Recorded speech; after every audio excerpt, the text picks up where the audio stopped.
بسم اللہ الرحمن الرحیم يسألونك عن الأهلة قل هي مواقيت للناس والحج وليس البر بأن تأتوا البيوت من ظهورها ولكن البر من اتقى وأتوا البيوت من أبوابها واتقوا الله لعلكم تفلحون وقاتلوا في سبيل الله الذين يقاتلونكم ولا تعتدوا إن الله لا يحب المعتدين وقتلوهم حيث ثقفتموهم وأخرجوهم من حيث أخرجوكم والفتنة أشد من القتل ولا تقاتلوهم عند المسجد الحرام حتى يقاتلوكم فيه فإن قاتلوكم فاقتلوهم كذلك جزاء الكافرين فإن انتهوا فإن الله غفور رحيم وقاتلوهم حتى لا تكون فتنة ويكون الدين لله فإن انتهوا فلا عدوان إلا على الظالمين۔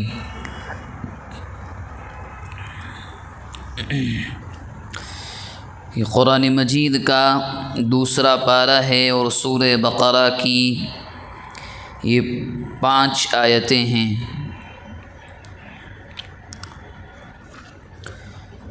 چونکہ ان آیات میں بہت پہلے سے تقریباً 2 رکوع پہلے سے جو ابواب البر یعنی نیکی کے کام ہیں ان کا بیان ہو رہا ہے، آج کی ان آیتوں میں بھی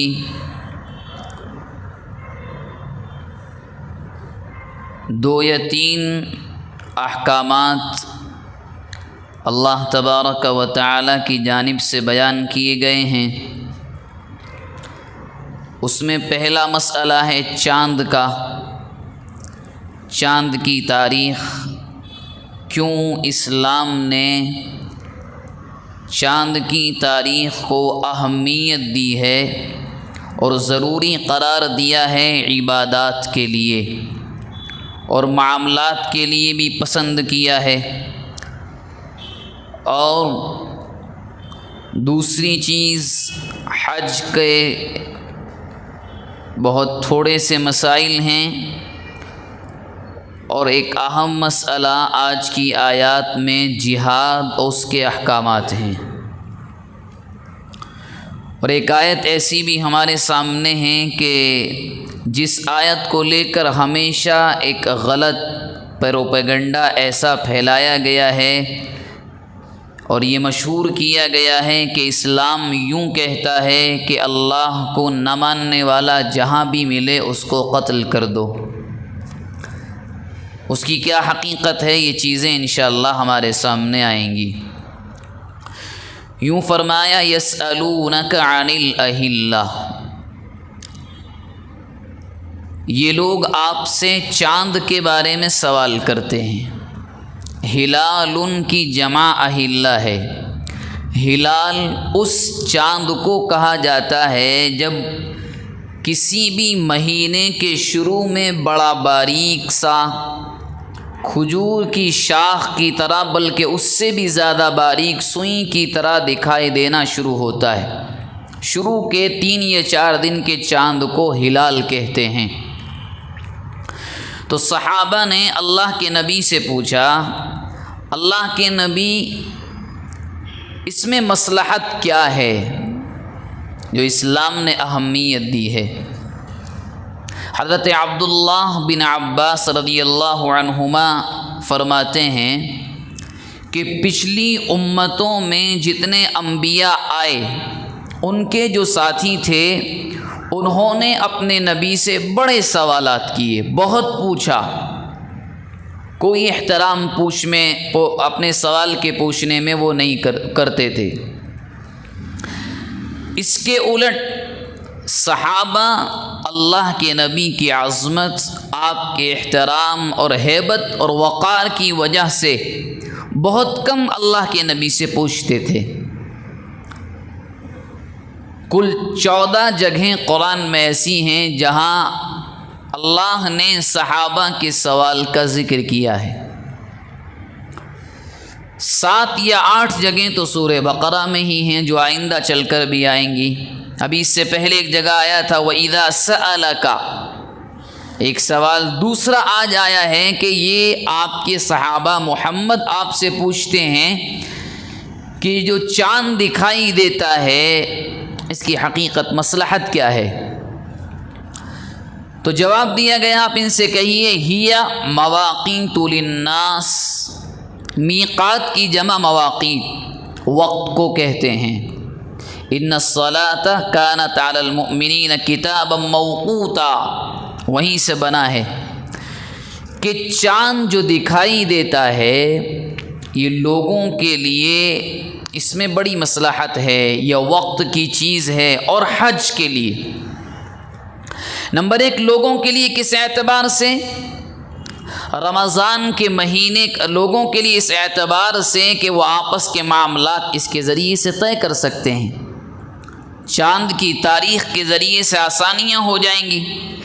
اور حج کو ذکر کر کے صرف ایسا نہیں کہ حج ہی کا معاملہ صرف چاند کی تاریخ سے طے ہوتا ہے، بلکہ حج کے لفظ کو لا کر تمام عبادات کی جانب اشارہ ہے۔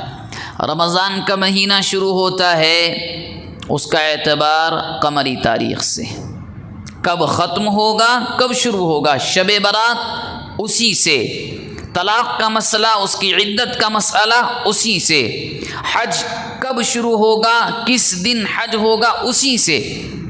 اور یاد رکھیں شریعت کے اندر عبادات کے سلسلے میں چاند کی تاریخ کو ضروری قرار دیا گیا ہے، اور عام معاملات میں فرض علی الکفایہ ہے، یعنی کسی نہ کسی ایک کو تو کرنا ہوگا۔ ہاں سب کے سب گنہگار اس وقت ہوں گے کہ پوری ملت پوری قوم چاند کی تاریخ کو بھلا دے، کہیں کوئی معاملہ اس سے طے نہ کیا جاتا ہو بلکہ کوئی اور کیلنڈر چل رہا ہو، تب تو سب کو گناہ ملے گا۔ اور آج کے زمانے میں تقریباً ایسا ہونے بھی لگا ہے کہ اکثر کو چاند کے 12 مہینوں کے نام پورے یاد بھی نہیں ہوتے، 3 یا 4 کے یاد ہوتے ہیں، رجب ہے، محرم ہے، ربیع الاول ہے، رمضان ہے، یا زیادہ سے زیادہ ذی الحجہ۔ حالت یہ ہے کہ لوگ عید الفطر کس ماہ میں ہوتی ہے زیادہ تر لوگ نہیں بتلا پائیں گے، نہیں بتلا سکتے، یہ اچھی چیز نہیں ہے۔ ٹھیک ہے کہ شمسی نظام رائج ہے، جس کو ہم اور اپنی زبان میں ہم اور آپ انگریزی کا نظام کہتے ہیں، وہ زیادہ عام ہے، مگر اپنی کی حفاظت خود کرنے سے ہوگی۔ عربی تاریخ کیا ہے، کون سا مہینہ چل رہا ہے، جب ہم خود یاد رکھیں گے تب اس کی حفاظت ہوگی۔ نمبر 1 تو یہ بات یہاں آئی۔ دوسرا جو آیت کا اگلا ٹکڑا ہے وہ یہ ہے، اس کا تعلق بھی حج سے ہی ہے۔ مسئلہ یہ تھا کہ جاہلیت کے زمانے میں لوگ حج تو تب بھی کرتے تھے کعبۃ اللہ کا، مگر ایک غلط رسم چل پڑی تھی، وہ یہ تھا کہ اگر احرام وہ باندھ لیتے حج یا عمرے کا، اور اچانک کوئی چیز یاد آئی، کوئی کام آ گیا کہ گھر میں جانا پڑے گا، احرام باندھ لیا ہے، تو ان کے یہاں یہ عقیدہ بن گیا تھا کہ احرام کے باندھنے کے بعد اب گھر میں سامنے کے دروازے سے نہیں جا سکتے۔ تو وہ کیا کرتے تھے، کوئی سیڑھی منگاتے، کوئی چھت سے گھر کے اندر آتا، یا پیچھے کی دیوار کو توڑ کر کوئی نقب لگا کر پیچھے سے آتا، گویا کہ انہوں نے خود بخود بغیر کسی وجہ کے احرام باندھنے کے بعد کوئی ضرورت پڑنے پر گھر میں آنے کو اپنے اوپر حرام کر لیا تھا۔ اب کوئی حکم واضح نازل نہیں ہوا تھا تو تشویش تھی، تو قرآن کی آیت آئی، فرمایا وَلَيْسَ الْبِرُّ بِأَن تَأْتُوا الْبُيُوتَ مِن ظُهُورِهَا، یہ بات صحیح نہیں ہے، یہ بات نیکی کی نہیں ہے کہ تم گھروں میں آؤ کہاں سے، گھر کے پیچھے سے، بلکہ اگر تم نیک ہی بننا چاہتے ہو تو نیک کیا ہے، وَلَكِنَّ الْبِرَّ مَنِ اتَّقَى، نیکی یہ ہے کہ احرام کی حالت میں اور احرام کی حالت کے بغیر بھی ہر حالت میں تقوی اختیار کرو، نیکی ہے۔ وَأْتُوا الْبُيُوتَ مِنْ أَبْوَابِهَا، اور حکم نازل ہوا گھروں کے پیچھے سے مت آیا کرو، اگر ضرورت پڑ جائے سامنے سے آیا کرو۔ دروازہ ہوتا ہی اس لیے ہے، کوئی کام پڑ جائے تو گھر کے دروازے سے ہی گھر کے اندر آیا جاتا ہے۔ وَاتَّقُوا اللَّهَ لَعَلَّكُمْ تُفْلِحُونَ، اللہ سے ڈرو تاکہ کامیابی کو پاؤ۔ اور اس آیت سے بڑی اہم چیز یہ بھی معلوم ہوتی ہے کہ کسی بھی چیز کو وہ اللہ کی جانب سے حلال کی گئی ہے ہم حرام کر لیں، یا وہ اللہ کی جانب سے ہم پر حرام کی گئی ہے ہم حلال کر لیں، ناجائز اور حرام ہے۔ جس کا حکم جیسا نازل ہوا ویسے ہی رہنے دیں بس۔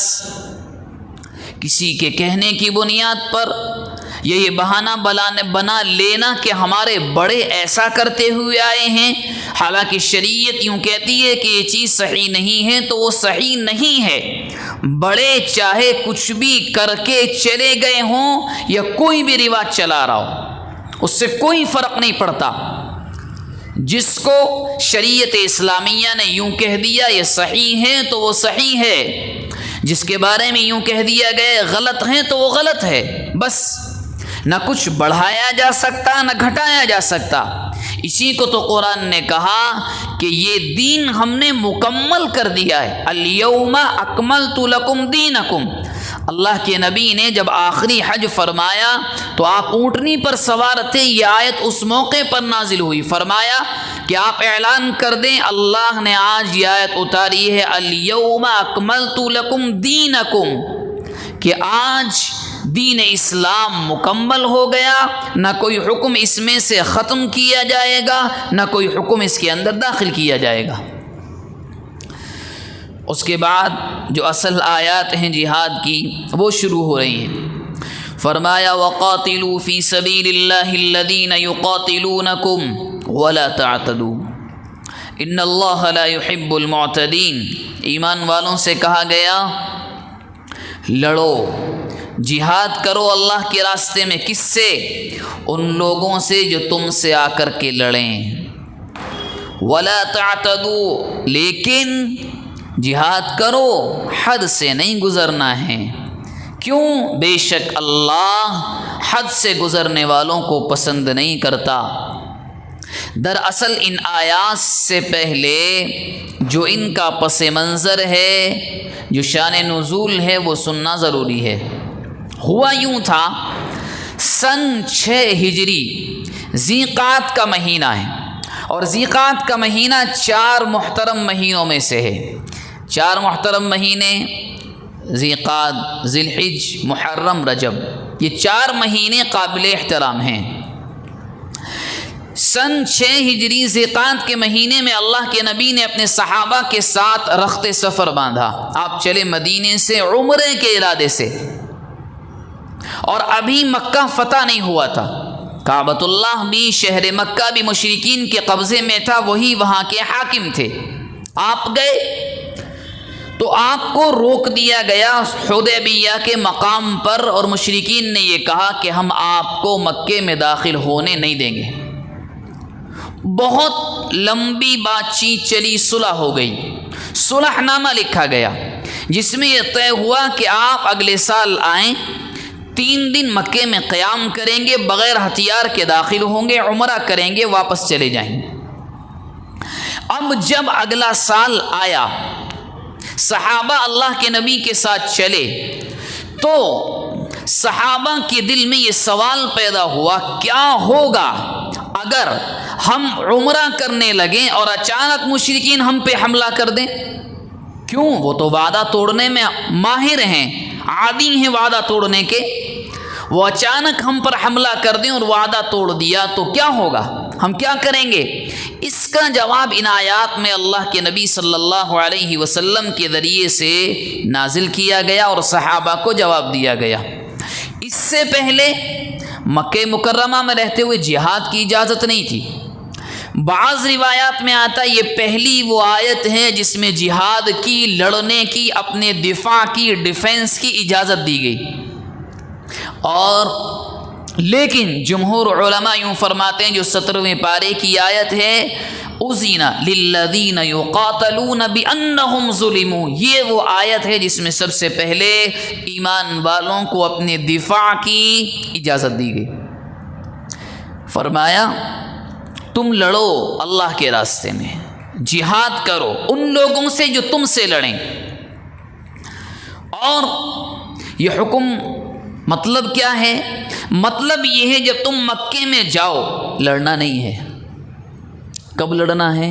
شروعات تمہیں نہیں کرنی، تم جس مقصد کے لیے جا رہے ہو جاؤ کرو، لیکن اگر سامنے والا شروع کرے تو پھر اب تمہیں اپنی جان بچانے کی مکمل اجازت ہے۔ لیکن اس میں بھی یہ اصول دنیا کے کسی مذہب میں نہیں ملے گا جو اسلام نے بتلایا۔ وَلَا تَعْتَدُوا، کیا کہا گیا؟ حد سے نہیں گزرنا ہے۔ اس کی تفسیر میں اللہ کے نبی کی بے شمار احادیث ہیں۔ حد سے گزرنے کا مطلب کیا ہے؟ نمبر 1، اسلام یوں کہتا ہے چاہے جنگ کہیں بھی ہو، اللہ کے راستے کا جہاد کہیں بھی ہو، بچوں کو ہاتھ نہیں لگایا جائے گا، عورتوں کو نہیں مارا جائے گا، بوڑھوں کو بالکل نہیں مارا جائے گا، اور ان لوگوں کو بھی جو جنگ میں شریک نہ ہوں یا ان کی مدد نہ کر رہے ہوں بالکل بھی ہاتھ نہیں لگایا جائے۔ کیوں؟ وہ شریک ہی نہیں ہے۔ ان کا مطلب کیا بنتا ہے؟ یہ صرف مذہب اسلام ہے کہ جہاں یہ بتلا دیا گیا کہ آپ یہ نہیں کریں گے۔ اللہ کے نبی کی احادیث میں یہاں تک ہے کہ کسی کی جائیداد کو، کھیتیوں کو، پھلوں کو بالکل ہاتھ نہیں لگایا جائے۔ ہاں اگر ان کھیتیوں سے، ان کھیتیوں کو، ان پھلوں کو اسلام کے خلاف جنگ میں استعمال کیا جائے گا تو حکم الگ ہے۔ یہاں یہی فرمایا اگر یہ تم سے لڑیں، حرم میں تم جاؤ، پہلی بات تو حرم میں انسان تو کیا چھوٹی سی چیونٹی کو مارنے کی بھی اجازت نہیں، لیکن اگر تم جاؤ وہاں اور یہ تم پر حملہ کریں تو آپ کو لڑنے کی اجازت ہے۔ اور پھر اگر جنگ ہو ہی جائے تو پھر کیا کرنا ہے وہ بھی بتلایا۔ اور یہ حکم فتح مکہ کے موقع پر، صلح حدیبیہ کے موقع پر نازل ہوا، اور اس کا منظر فتح مکہ پر دیکھا گیا کہ جب اللہ کے نبی 10,000 کی فوج لے کر مکے میں داخل ہوئے اور فتح ہوا مکہ، کیا فرمایا قرآن نے؟ وَاقْتُلُوهُمْ، مارو، قتل کرو، حَيْثُ ثَقِفْتُمُوهُمْ، جہاں ملیں۔ یہی وہ آیت ہے جس پر سوال بہت ہوتا ہے۔